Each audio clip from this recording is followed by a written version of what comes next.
program.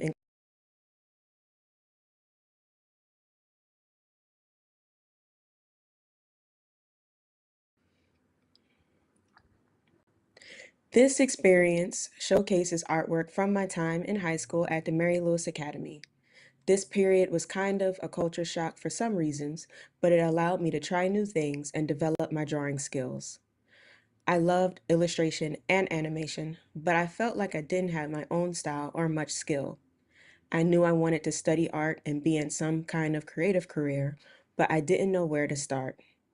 I was hand selected to be a part of the art major program, and I felt like this was my time to prove that I am good at art and it is worth studying.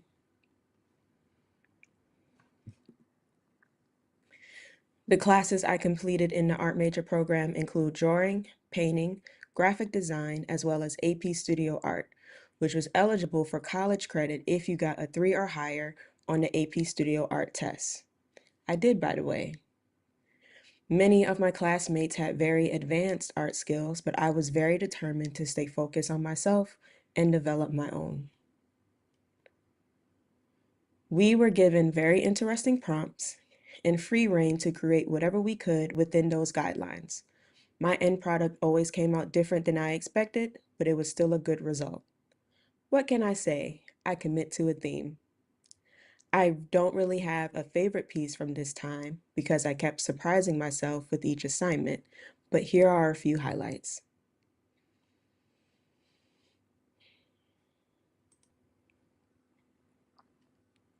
I was obsessed with Beyonce. I think I drew her once a semester.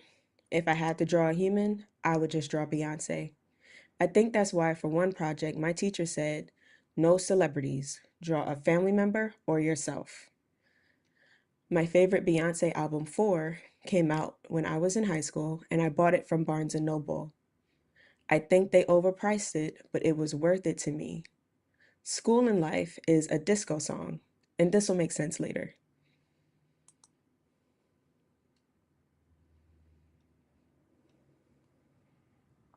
Reno is my dad's favorite. I like it because it's unlike anything I've ever done, even though I know it's not my best work. Perspective was a challenge for me, and it's not something I do now. Getting the architecture as close to right as I could took so much time. In order to complete the assignment on time, I just filled the signage with things I found interesting, not referencing the source image anymore.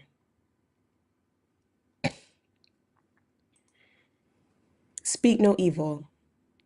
This is my interpretation of see no evil, hear no evil, speak no evil.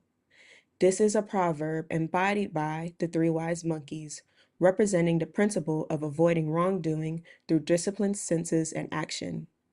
While rooted in Eastern philosophy as a guideline for proper conduct and a pure mind, the phrase is often used in the West to describe willful ignorance of evil, a code of silence, and a lack of moral responsibility. I didn't know it at the time, but Elizabeth Catlett created a lithograph print on wove arches paper of similar imagery entitled Links Together. It was created in 1996, the year after I was born. You can learn more about this through the Mojo Portfolio, a collection of limited edition prints by renowned African American artists.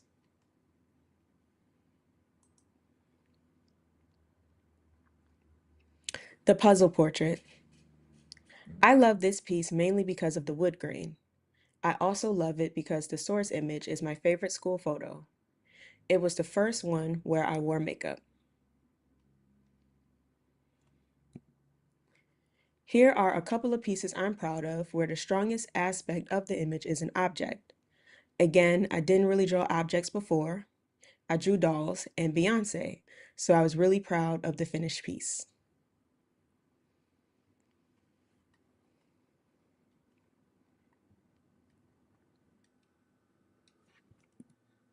Alligator deer. I get the best reactions from this, and I love it. I'm also not an animal person, so I was surprised it came out so good. My favorite part of this image is the reflection in the water. Actually, this may be my favorite piece because I was the most surprised by the result. It is commonly said that acrylic paint is more forgiving than watercolor because it is opaque, allowing you to paint over mistakes, whereas watercolor is transparent and difficult to correct. I don't know why, but for me it's the opposite. As long as I'm gentle with the paper, I can rework mistakes with watercolor paint. When it comes to acrylic, I just end up irritated with a lumpy surface. And this is why every now and then I would hear, "Wow, you have a really interesting mind."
He couldn't get his car to start.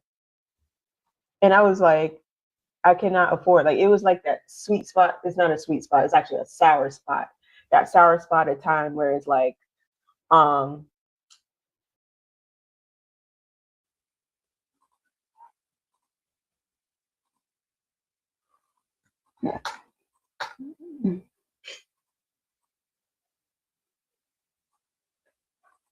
Emory Douglas. In January 1967, Douglas met Huey P. Newton and Bobby Seale, two young activists from Oakland who months earlier had founded the Black Panther Party. Seeking to promote their civil rights agenda to a primarily Black American audience, the Panthers developed a newspaper, the first of which Seale created and published in April 1967.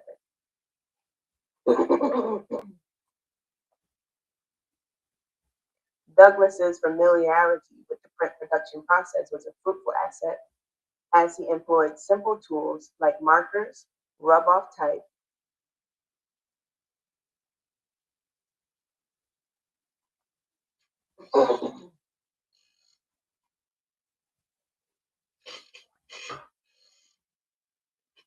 Emory Douglas. Wow.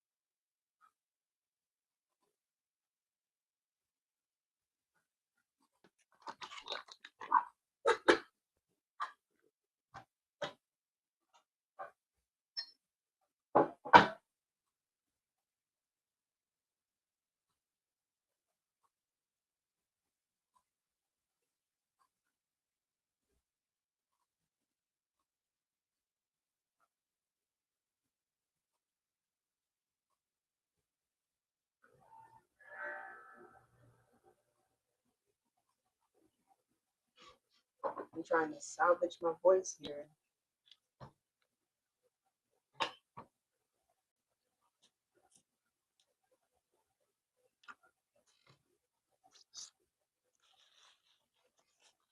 Otherwise, I get the growl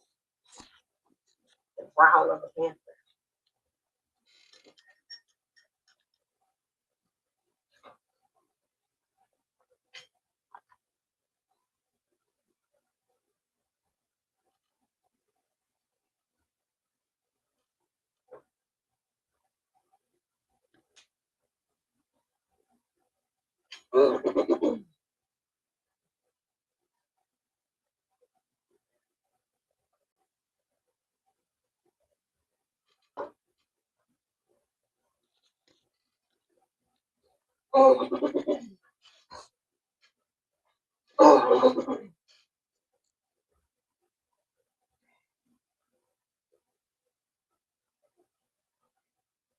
Emory Douglas.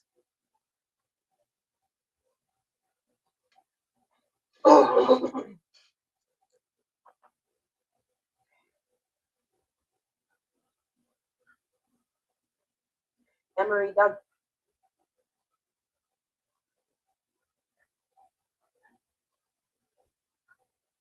Emory Douglas.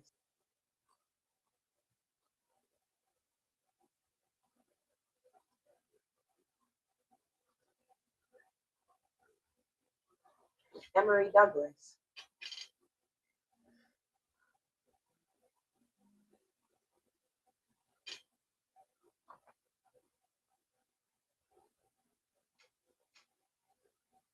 Emory Douglas.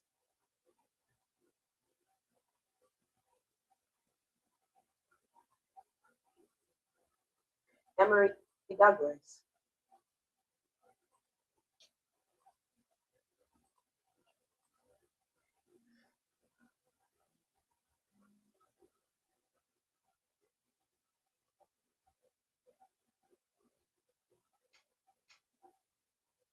Emory Douglas. In 1960, in 1960,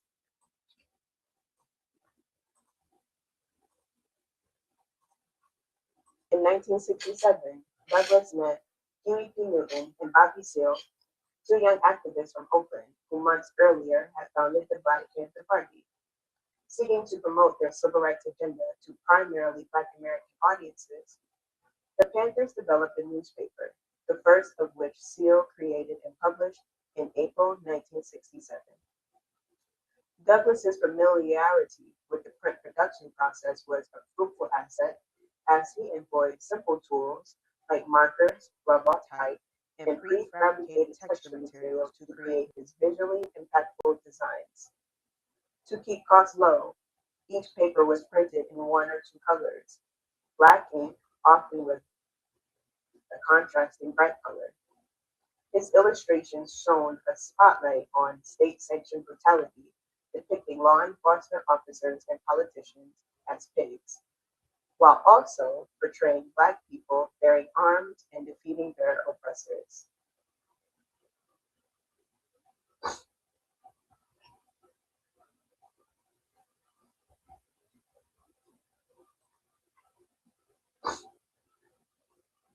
Enforcement officers and politicians as pigs, while also portraying Black people bearing arms and defeating their oppressors.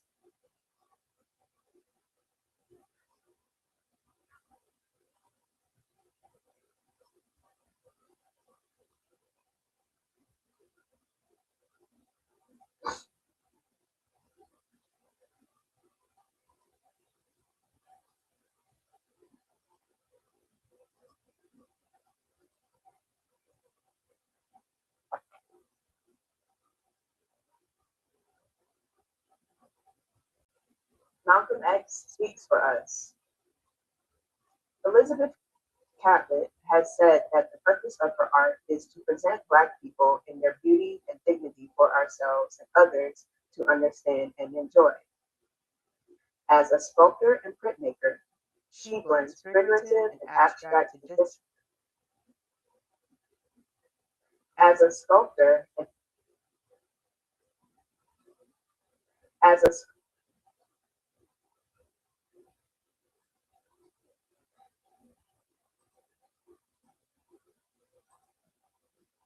As a sculptor and printmaker, she blends figurative and abstract traditions with social concerns.